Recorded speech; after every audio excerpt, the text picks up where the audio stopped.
Lors des 14 jours d'activisme, l'ONU Femmes et ses partenaires ont eu des échanges encourageants pour stopper le viol sous toutes ses formes en Côte d'Ivoire. Écoutons.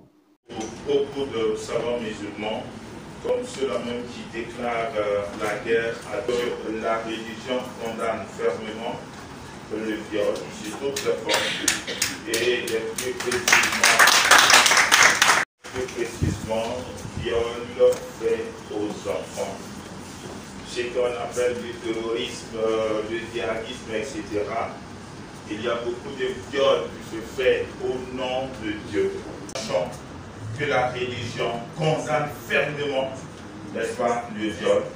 Donc, il ne faudrait pas qu'au nom de la religion, qu'on fasse ces genres d'actions et, n'est-ce pas, l'attribuer à une religion. Nous, les religieux, nous nous engageons, n'est-ce pas, auprès des ONG, auprès de l'ONU Femmes pour lutter efficacement contre le viol fait aux femmes et aux enfants. En termes d'activité de prise en charge, ce que nous faisons en tant qu'ONG, c'est notamment la prise en charge psychosociale.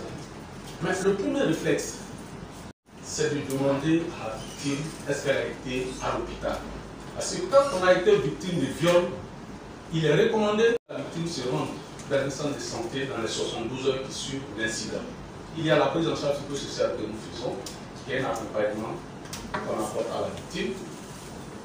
Il y a également l'insertion professionnelle des victimes.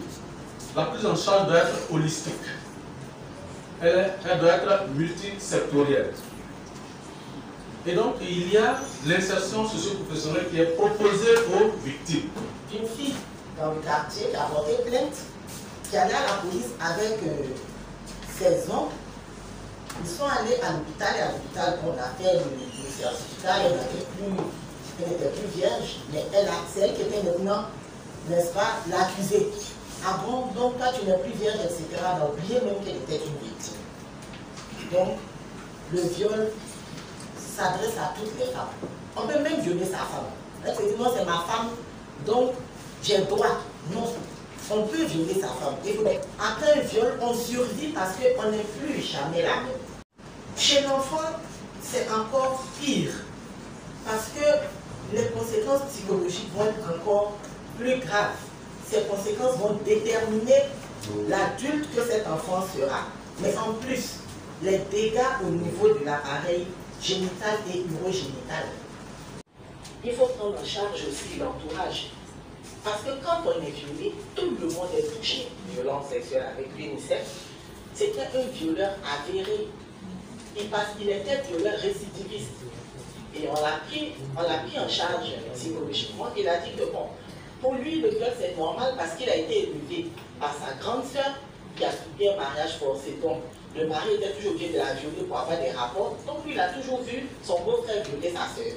Aussi aux violences sur le petit garçon, parce que ça permet aussi de guérir les femmes.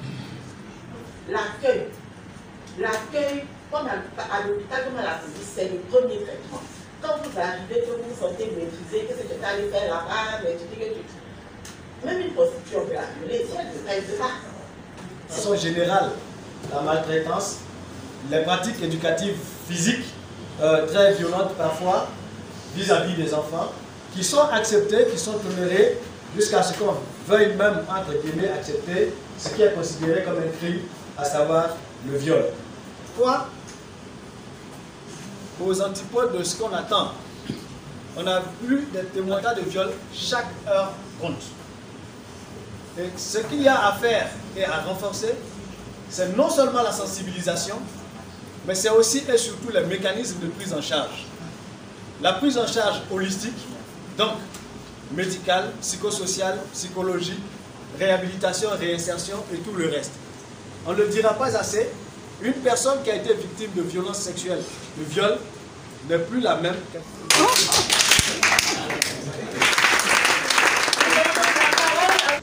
La ligne a été passée sans qu'on puisse envisager le suivi qui amène aux différents appels. Donc elle rétrocède au ministère sans informer que ses frais doivent être supportés par... On ne peut pas écrire viol. Ça c'est un élément juridique. Le médecin, ça, on écrit toujours pas le rôle du médecin. Le rôle du médecin, c'est de décrire les visions et éventuellement de dire si c'est un rapport avec le traumatisme, ça c'était là. Donc il faut venir tôt dans les sensibilisations à l'hôpital.